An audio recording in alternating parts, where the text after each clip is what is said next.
Good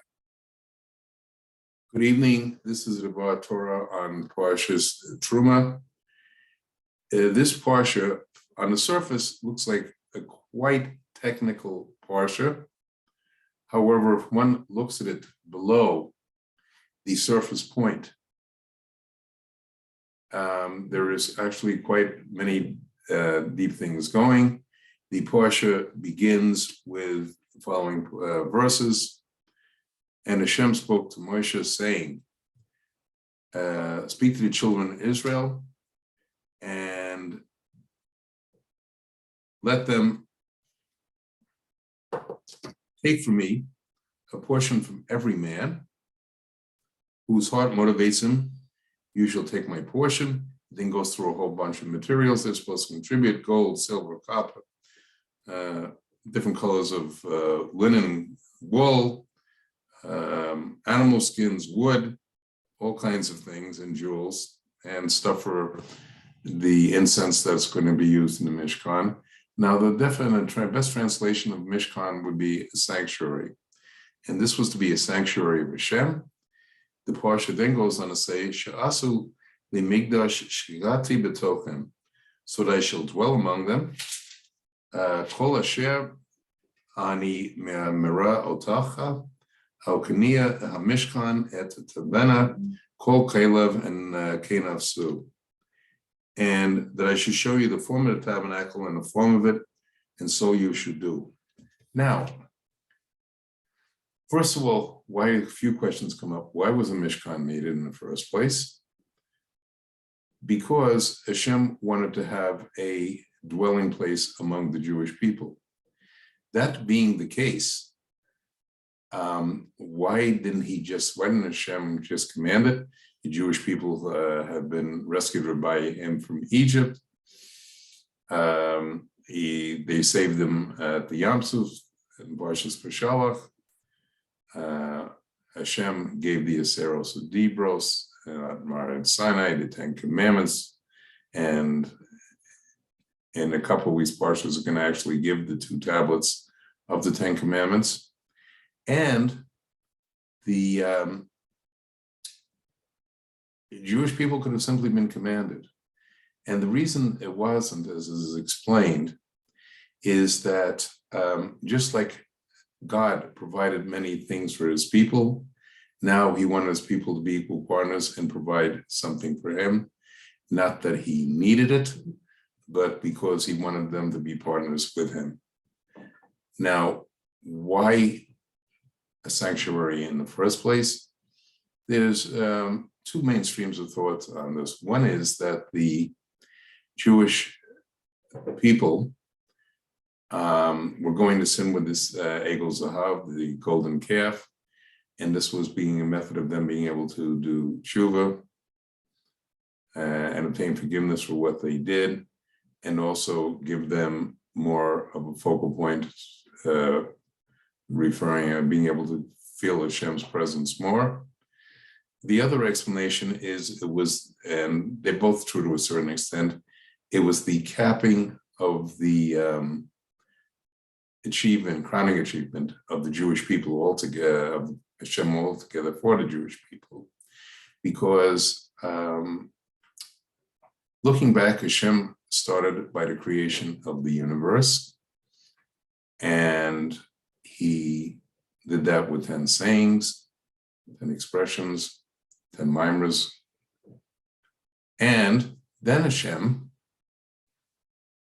later on, as I said, rescued the Jewish people from Egypt, gave the 10 commandments. However, there was the 10 commandments, and his presence there was a one-time achievement, activity, that was not going to be repeated on an ongoing basis. And he wanted to have a place where he could dwell with his people. Now, and therefore, this will be the crowning achievement of his actions. And what I would like to focus on tonight is a couple of aspects. what Hashem instructed the Jewish people to build. One of these things that he instructed was the building of the Aron Kodesh, the vessel in which ark, if you like, in which the which the Torah was going to be contained, as well as the 2 tablets that God was going to write the Aseros Adibros, 10 Commandments on. And after describing the making of the ark needed a cover. And the ark is described as follows.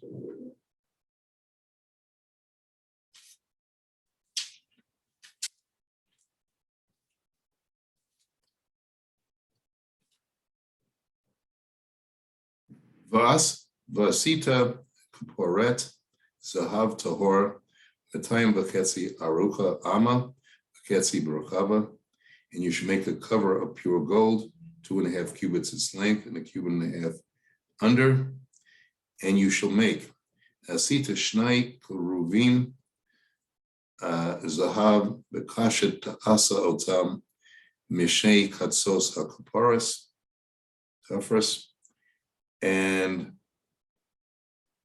it should be all of 1 piece of gold, and it should be hammered out. Now, these 2 cherubim, which were childlike figures with wings, they faced each other, and beyond the wings, their wings met together and came together. There are sets of wings to cover the ark. Now, this in itself is incredible enough. However, Hashem then goes on to say the following. In verse 22, Noda Lacha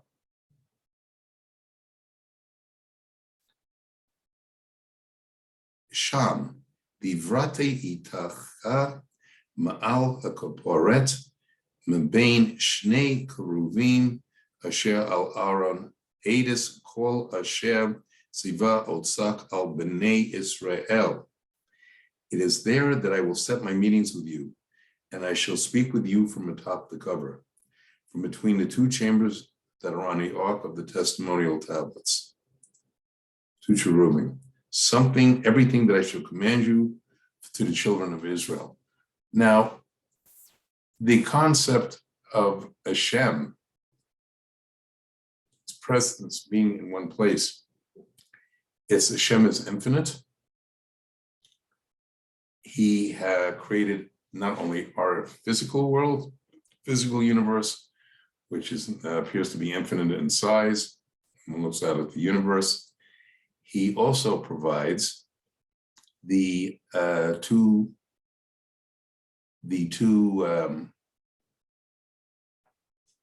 over the cherubim. We're talking an area maybe 2 square meters, very small area.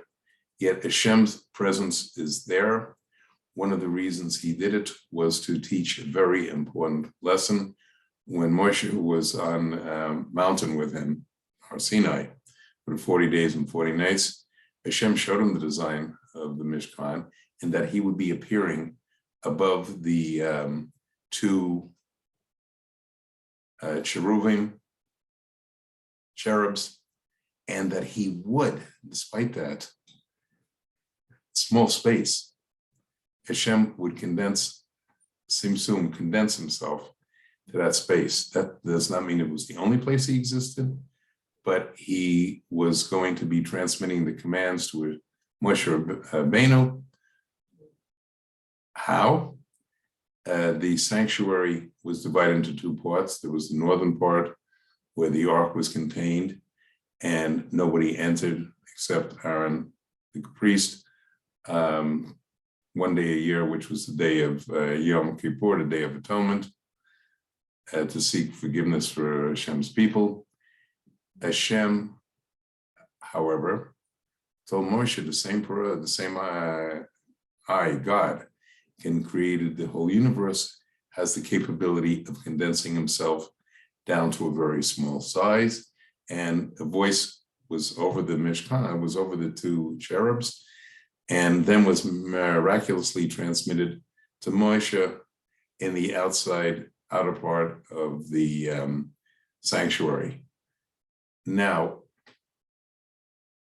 the Jewish people were seeing something that in normal terms did not make sense physically. And if one looks, the ark over which he was speaking, and which is covered by this top, was of such a dimension that if one calculates all of the dimensions described in the building of the sanctuary, there was no physical place to put the ark at all. There was no space left over where it could be put. Now, how did this work? It works in as follows. The normal dimensions of time and space did not apply within the sanctuary. One example of that that's brought in Pirkei Avos, the wisdom of the fathers, is that during the time of the first Beis Hamikdash, first temple, which was the successor to the Mishkan, there was also a second temple when the Jews came back after their first exile, and there will be a third temple, Bezrat Hashem, very soon, when Mashiach comes, and is the final redemption of the universe, of our world. And the Jewish people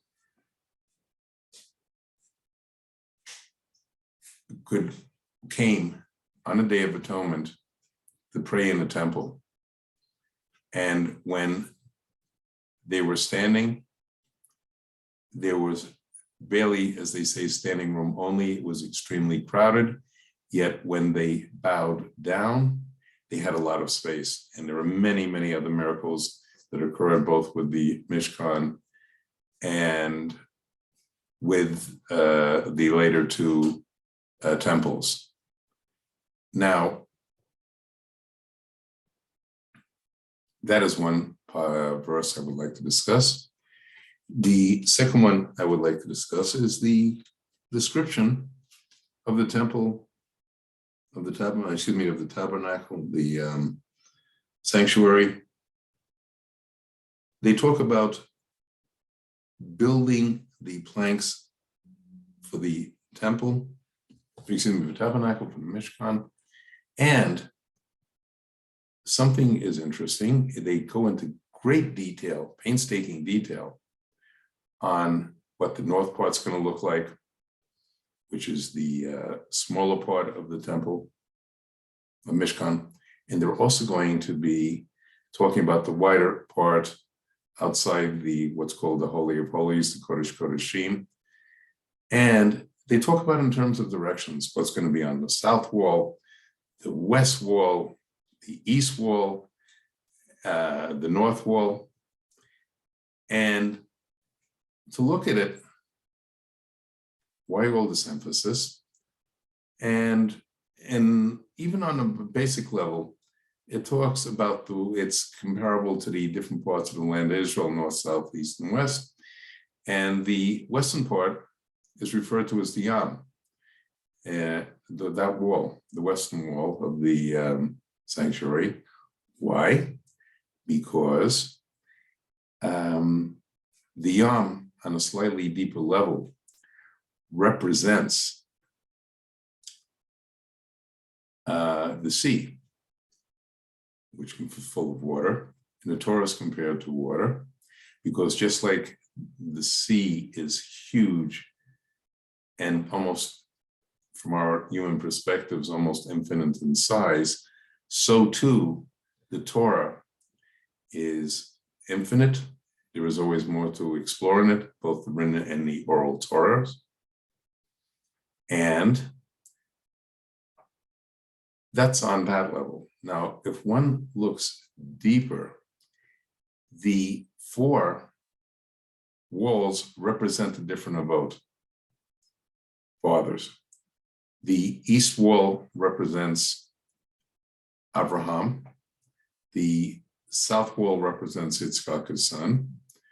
Yaakov is represents the west wall.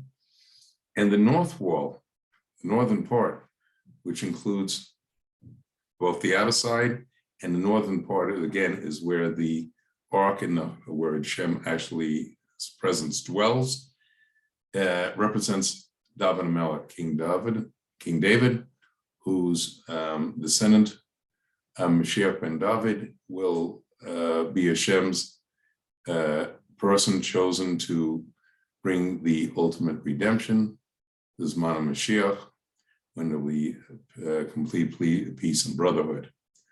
Now, it can also be looked upon on a deeper level. If you look, the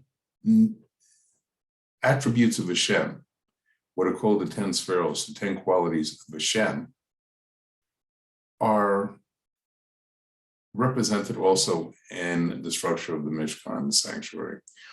One of those is, they're divided into two groups, is Hashem's into more intellectual qualities and his more emotional qualities.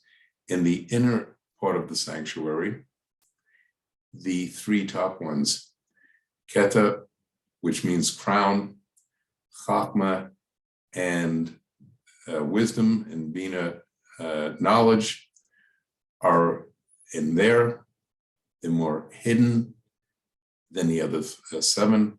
The other seven are more emotional qualities of Shem, starting with Chesed, kindness, Gvura, which represents strict justice, Tiferetz, his splendor, and ending with the 10th one, which is Malkut, kingship. Now, these qualities appear in all of Hashem's higher spiritual worlds. And the question is, what does it have to do with our world, our universe?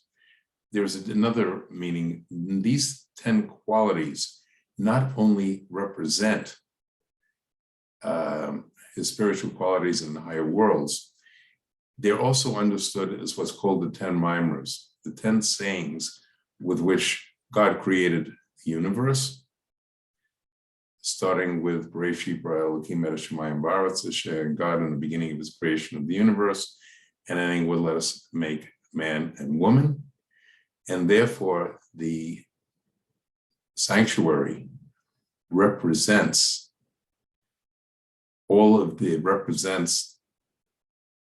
in a small microcosmic version, the entire creation. And if one looks, all of the aspects of these cherubim, of the cherubim, and all of the other aspects that we have here are all part of a unified structure, just like Hashem's universe is unified in the physical universe. And may we all soon merit the fulfilling of the potential, the perfection of the universe, the coming of Mashiach ben David, and the finally having the world of healing and of unity and recognition of God. Good Shabbos and Shabbat Shalom.